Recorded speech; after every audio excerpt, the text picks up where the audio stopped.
over trading cards.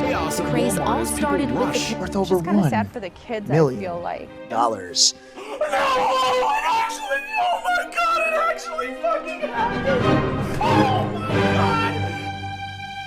Hi, it's Sai, and it's time to talk about the Cardpocalypse. For the uninitiated, the Cardpocalypse, as far as I'm concerned, began in March of 2020. It was marked by extremely long lines, empty shelves, and exorbitant prices. Desperate to maintain their hobby, many Pokemon fans arrived at stores hours before they even opened on restock days, and camped outside of the Target and Walmart, sometimes even sleeping outside of the store from closing time until the following morning.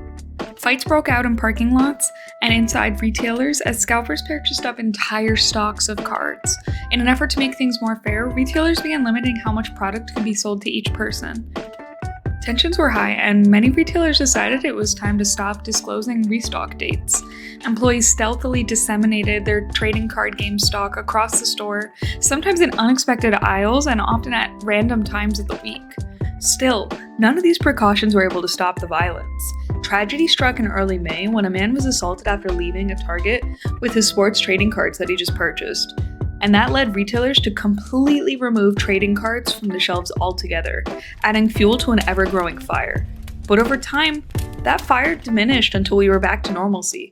Or at least, kind of. While some debate if this is the end of the Cardpocalypse, I personally haven't seen that many people complaining about being able to get their hands on cards. But it wasn't for me until Brilliant Stars was released in February of 2022 that I started seeing full ETBs on the shelves again. It seems that Pokemon's attempt to tackle the problem is working. So what did they do? 10 billion cards. Actually 9.7 billion. But they made nearly 10 billion cards.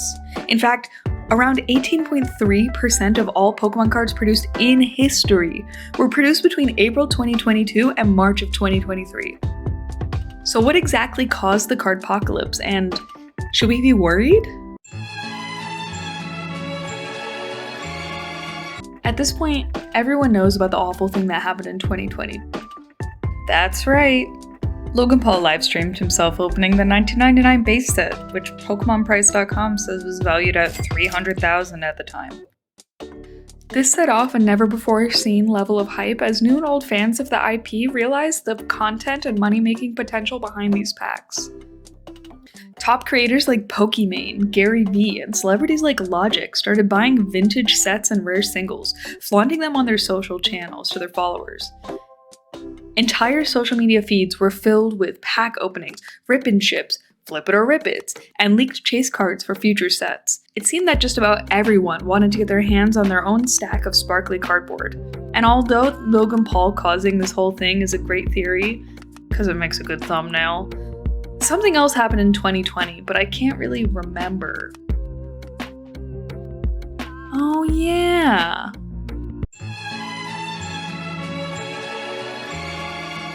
But did the Panini really cause all this havoc? Let's take a look. The Panini started in January of 2020, which caused an indefinite suspension of competitive TCG. Even while cases were spiking in the US, it wasn't until that stimmy hit that people started to have issues getting their hands on packs.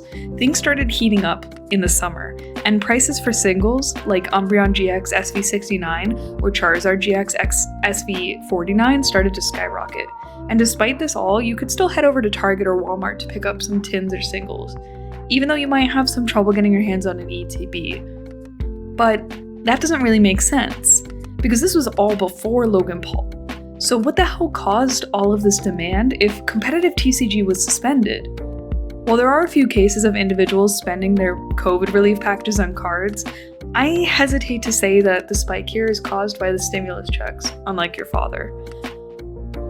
But I'd like to hear some other theories. So what's behind door number 2? Whether it was rewatching Twilight every night or making ugly resin triangles, everyone seemed to develop a hobby for the Panini. There's entire theories surrounding the role nostalgia played in keeping everyone sane when our surroundings were so bleak. And since a lot of us were seeking a blast from the past, maybe we opened up those dusty binders just to feel better. Another possibility that I'm throwing in here anyways is that everyone just got bored in their house and decided it was time to clean out their closets. In some people, this inspired retail therapy as they bought up new packs, but for a lot of people, the cardboard in their closet became a side hustle during the economic downturn. In the end, I hate to say it, but all of these theories lead to some pretty depressing conclusions. It seems like money and stress was the route to a lot of this demand. But no one can deny that Logan's stream was a catalyst for something greater. 1 month after he opened the base set, it doubled from 300,000 to 600,000. Except that something else happened on October. Pokemon released their 25th anniversary set on October 8th. That was the day before Logan Paul did his stream. Yes, 1 day before the infamous live stream, Pokemon kicked off a massive marketing campaign. And before the release, leaks were flooding websites like TikTok and Facebook groups. We now know these are a result of employees stealing rare cards off of the production line and selling them to local shops. This later on whipped the community into a frenzy, but that's not what we're here to talk about. Collectors were on high alert, scalpers were having a field day, and card grading services like Beckett and PSA started to struggle under the intense demand. The week before it was set to release in the US, distributors received notice from headquarters that certain Celebrations product would be delayed due to uncertain shipping conditions. This highly sought after set had pieces of the product line trickle through distributors at unexpected times, meaning fans and scalpers alike struggled to get their hands on every piece of the Pokemon pie. They printed a lot of this set, but due to these logistical issues, no one really knew what was going to happen on the secondhand market. The issues actually continued into February 9th, 2021, when McDonald's had collaborated with Pokemon for the 25th anniversary, giving away sets of cards with a Happy Meal. You'd be hard-pressed to find a Happy Meal for your youngster around this time, as adults, like myself, lined up at multiple franchises to get their hands on the full set of cards. Sorry, kiddos. Even though McDonald's encouraged franchise owners to place limits on how many packs they sell to an individual customer, they permitted certain restaurants to offer standalone pack purchases, but this was only in some cases. People were, however, buying entire sealed stocks from stores before they even got there, and reselling it on eBay for a lot, like $1,500 and more, which was not what Pokemon intended. You'd think the adults would be full after all those Happy Meals, but nope. In March, General Mills collaborated with the Pokemon Company to bring a special set of cards for the 25th anniversary celebration. During the time of this collaboration, special boxes of Lucky Charms, Tricks, Cinnamon Toast Crunch, and Cocoa Puffs would contain one 3-card booster, with 14 cards in total to collect, the rarest being a Galarian Ponyta, which, you guess it, scalpers began to purchase the entire pallets of, and then try to resell to unsuspecting fans. People were even stealing them straight out of the boxes, and then all of them had to just get thrown out. While these weren't nearly scalped as much, I wanted to mention that they also partnered with Nabisco to bring themed Oreo, Chips Ahoy, and Nilla Wafer mini packs. These did not come with cards, so that's likely why they didn't have so many issues with scalping. Most of what I've mentioned so far has been limited item releases, but let's not forget the marketing behind this whole event. They even hired Post Malone for a virtual concert to celebrate, and other musicians like Katy Perry and Ed Sheeran to write songs advertising the brand's 25th year. How the actual fuck is Grimace supposed to compete with this? But surely one marketing campaign isn't enough to cause all of this. Is it? What's that? We're not special? Okay, I'll talk logistics. Throughout the pandemic, many companies suffered logistical issues, with shipping tankers stuck waiting to dock at American ports like Long Beach and Houston. And then once they finally got their product on land, many companies had issues securing trucks, supplies, and staff to distribute those materials. Our supply chains were absolutely screwed up.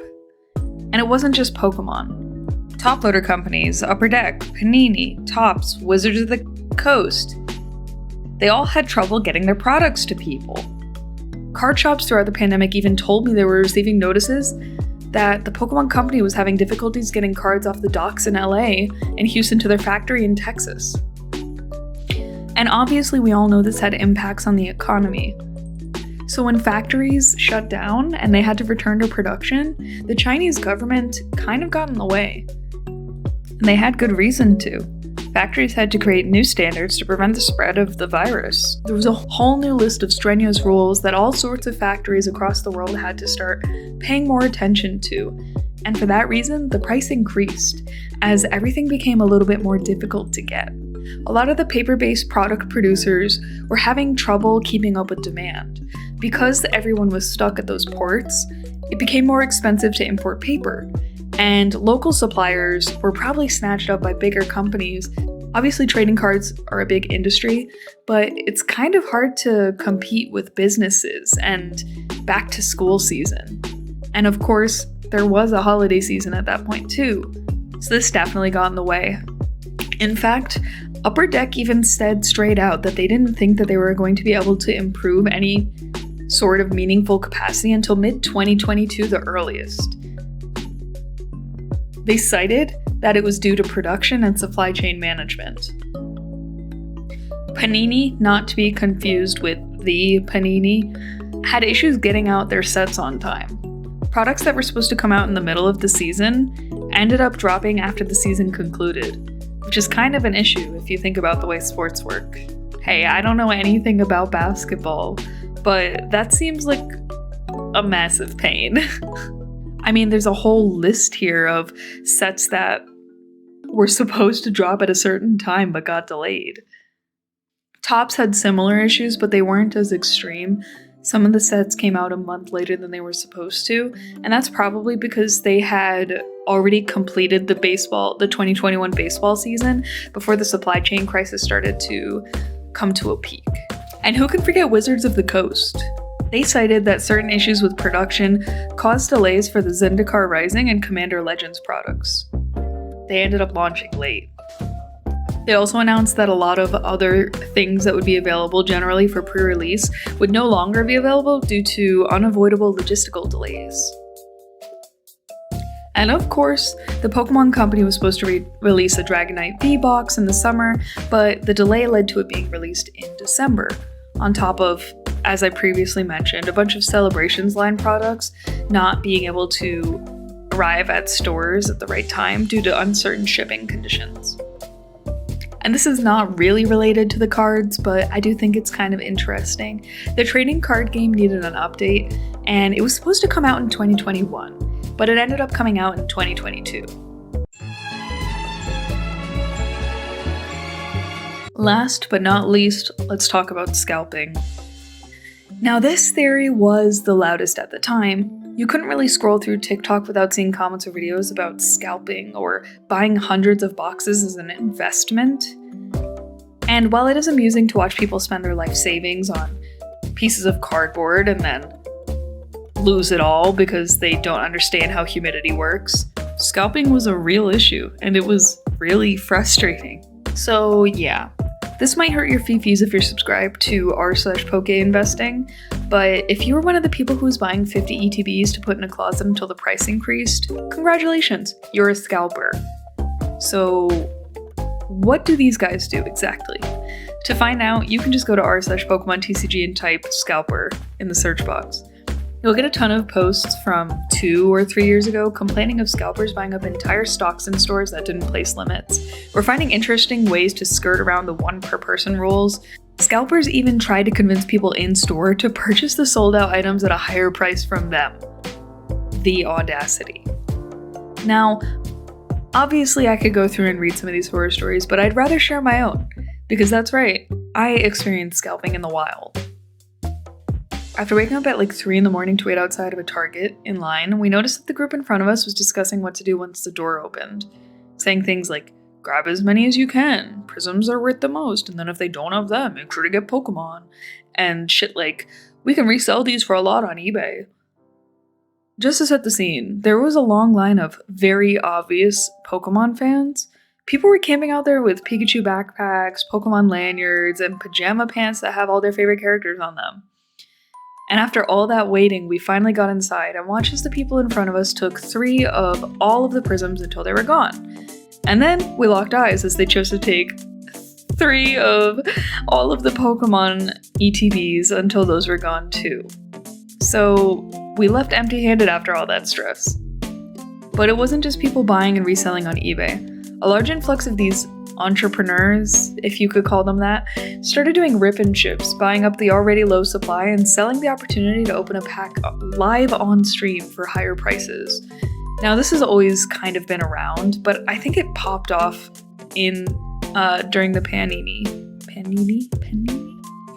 Now, there is an argument here that those people are providing a live stream experience, and the service they're providing is less so the cards and more so the pride of being able to open up a potentially rare pull on a stream where a lot of people are watching. But with some of these prices I was seeing, let's just say you'd quickly be able to afford a live stream of your own.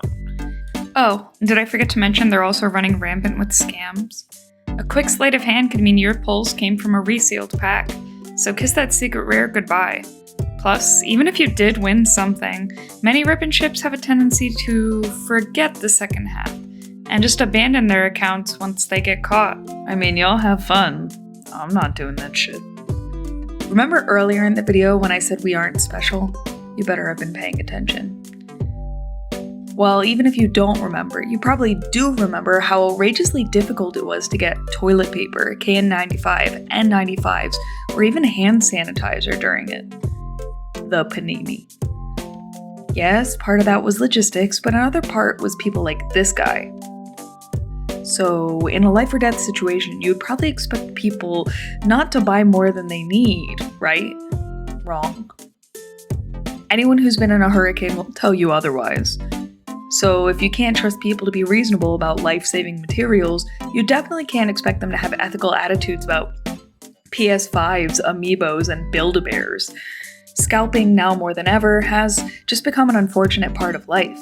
The only difference is now they're not just sitting outside of sports arenas hollering, they're scalping Taylor Swift and Spider-Man tickets from the comfort of their homes. It's an unfortunate fact of life that when demand increases, so does the price. And although it seems like we're out of the woods, apart from the rumors that scalpers will get most of the 151 stock, Pokemon is basically doing everything in their control to make sure that doesn't happen. Japan is having a scalping problem of their own for cards. Is it possible that scalpers are the biggest piece of the puzzle? Probably not, but it doesn't make me any less angry at them. So now that I've ironed out all these options, what do you think? In retrospect, I think it has to have been a mixture of economic uncertainty, a spike in popularity, and logistical issues that came along with COVID. So in a way, they're all right. Give me a slothy smash that subscribe button and let me know in the comments below what you think. How do I turn this thing off? Oh, got it.